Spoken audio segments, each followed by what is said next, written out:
Chuck, why can we trust the Bible? Well, that's a big subject. There's many reasons.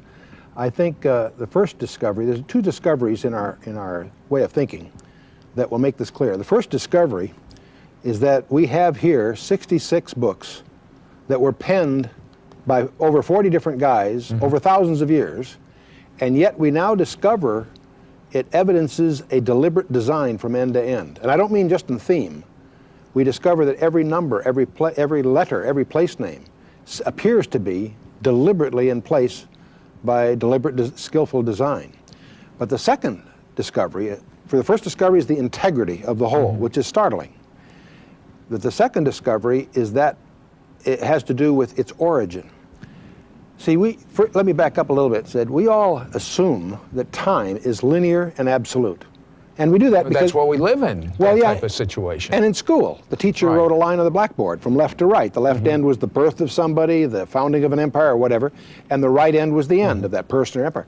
So we tend, from that experience, to think that time is linear and absolute.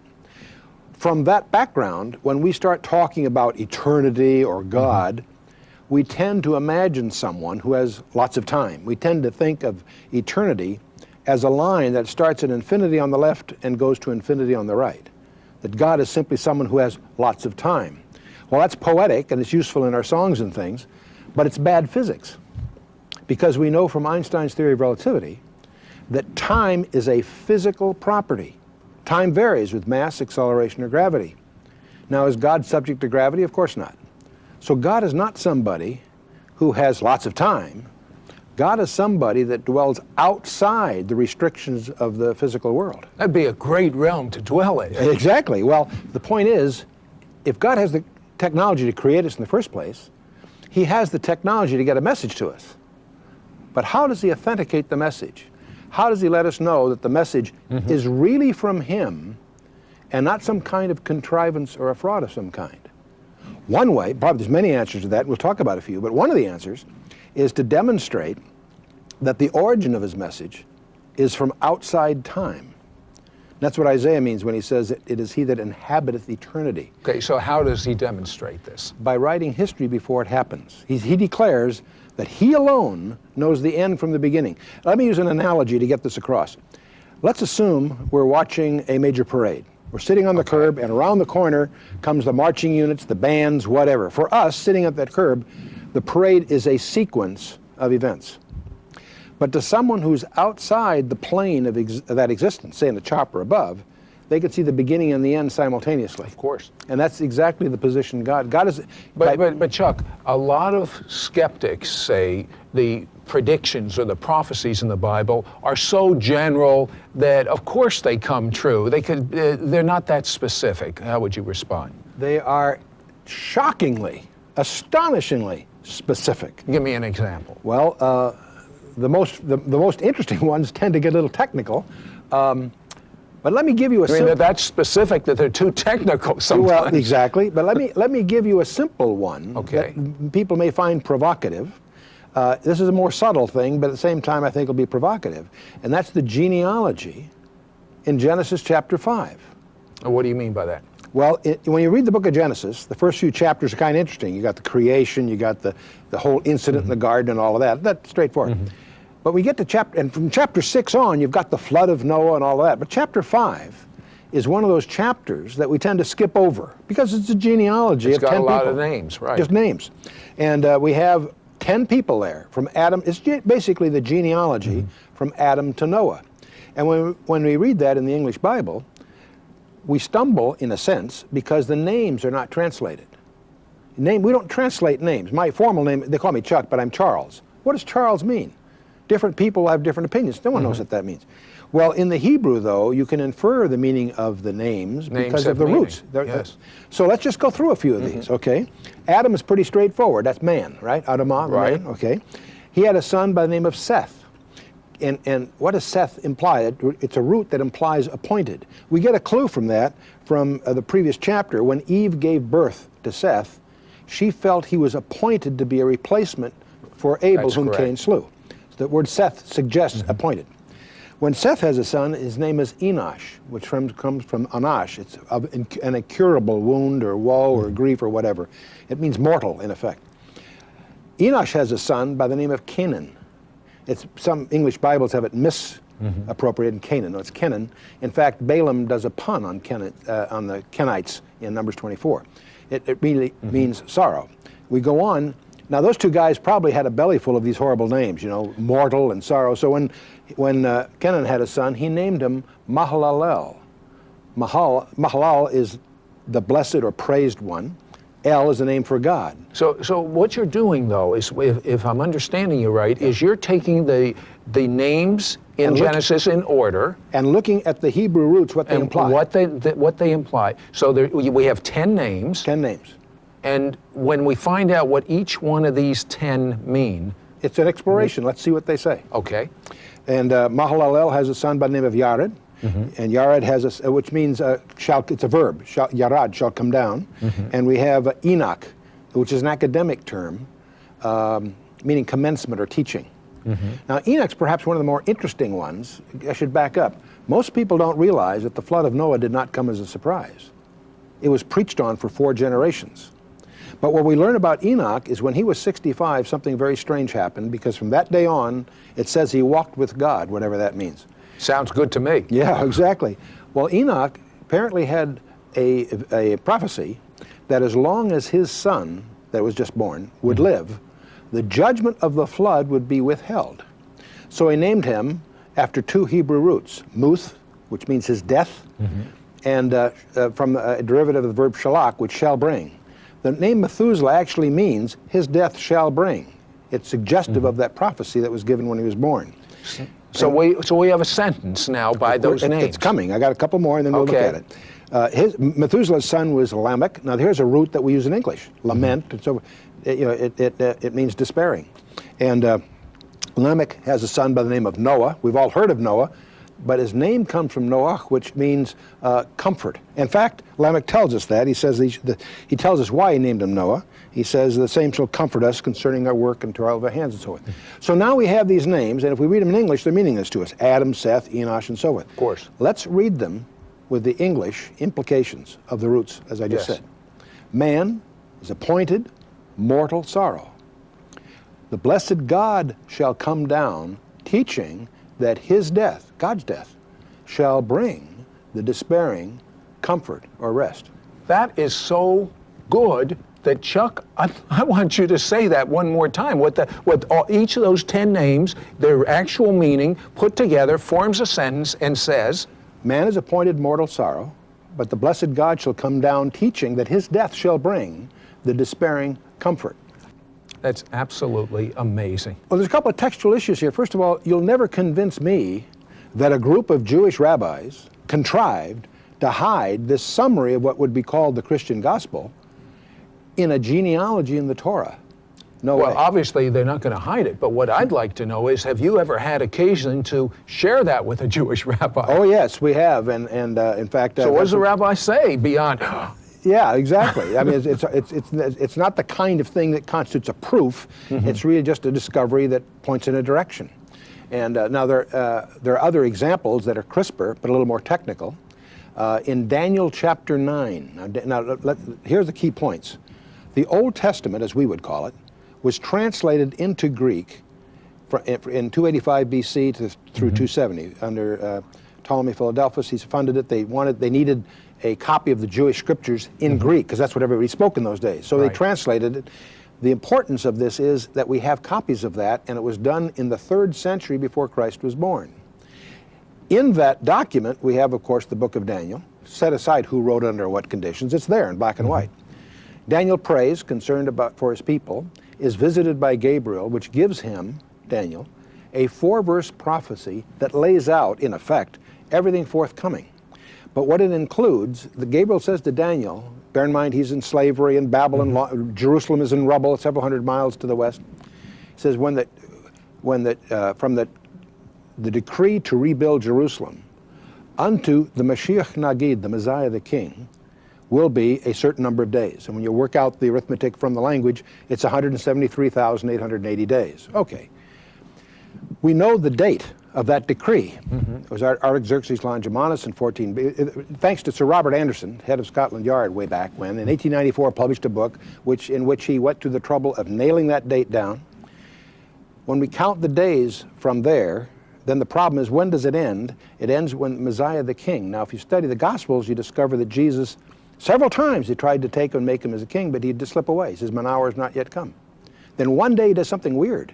He not only permits it, he arranges it. Tells his disciples to go to a certain place, give him a password, get a donkey. He rides the donkey, deliberately fulfilling the prophecy of Zechariah 9:9, riding the donkey in Jerusalem.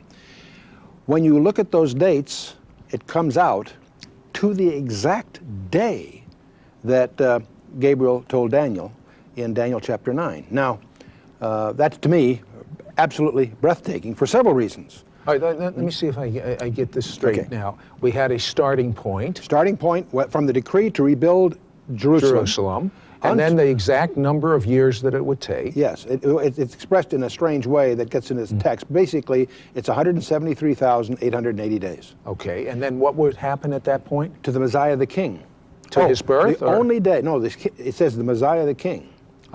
So now, all through his ministry, several times they're going to take him and make him as a king, the enthusiasm of the crowd. He slips away. "Mine hour has not yet come."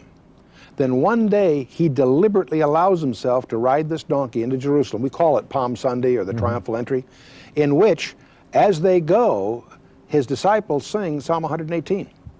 And the Pharisees are upset because they recognize that in the context that that's happening, they're blaspheming. They're calling him the Messiah. Sure, there's the 118th Psalm says, "The stone that the builders rejected has become the chief cornerstone," and we chant this at Pesach, at Passover. And I think it's verse 26, is, "Blessed is the King that cometh in the name of the Lord." They're saying that.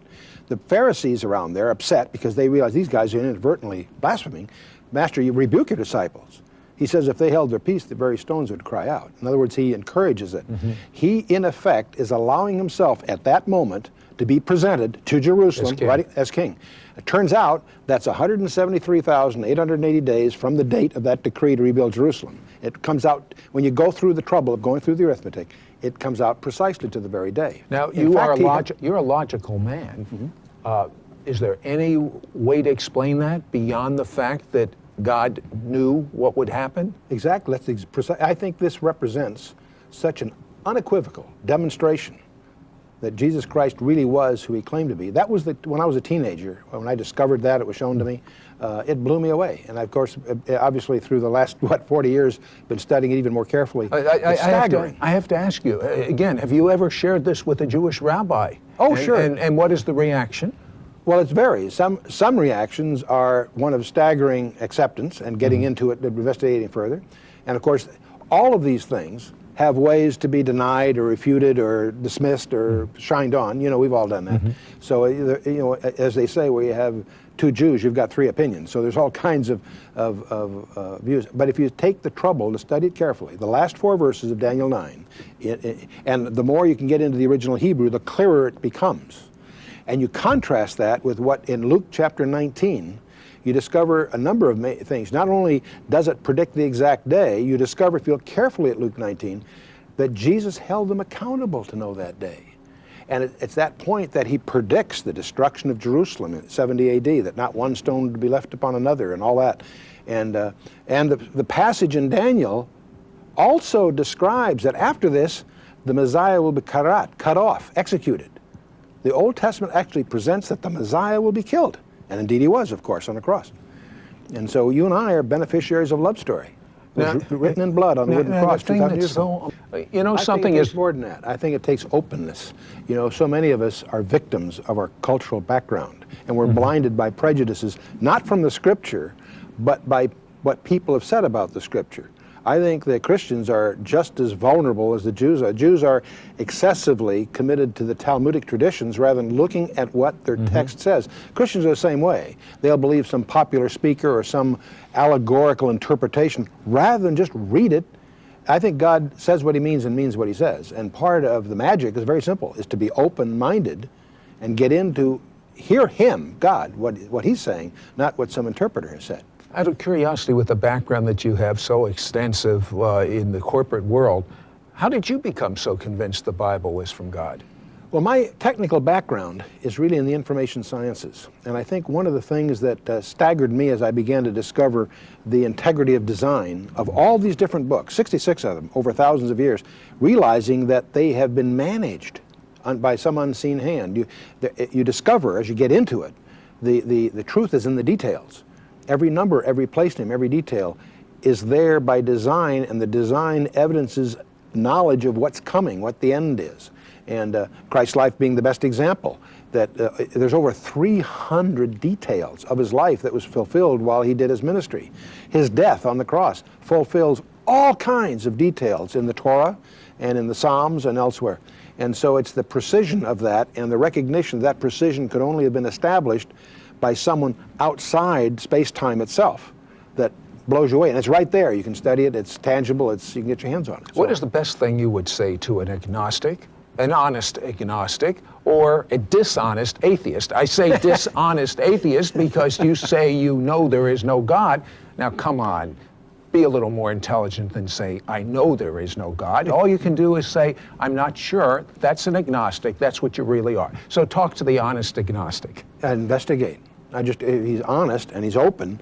It's the most important thing of his life, because if there is truth here and that truth is going to determine his destiny, it deserves a high priority investigation. But what about Darwin? What about this whole evolution business? Well, now that's, you put your finger on the greatest myth of our society.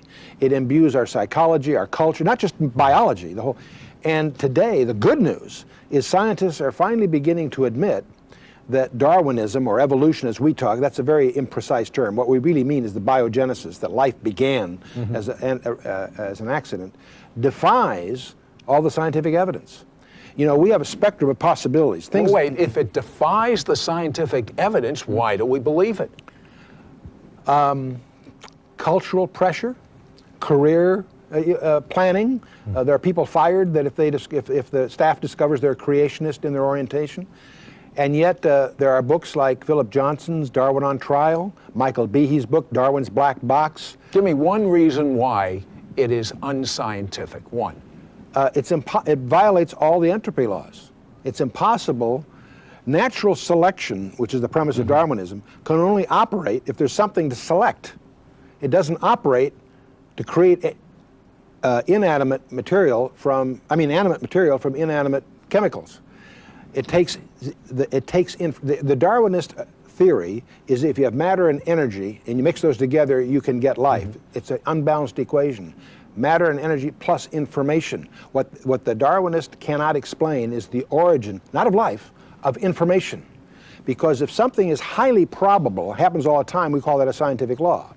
If something's highly improbable, we call that design.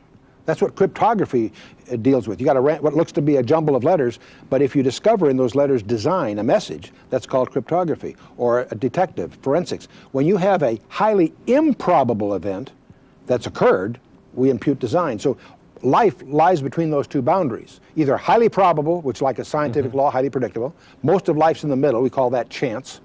But if it's highly unlikely to have occurred by chance, we call that design. Well, as you start looking at, for example, let's take the best example is DNA. You have a DNA molecule that we now discover, is a 3 out of 4 error-correcting code. Now, first of all, it's a digital code.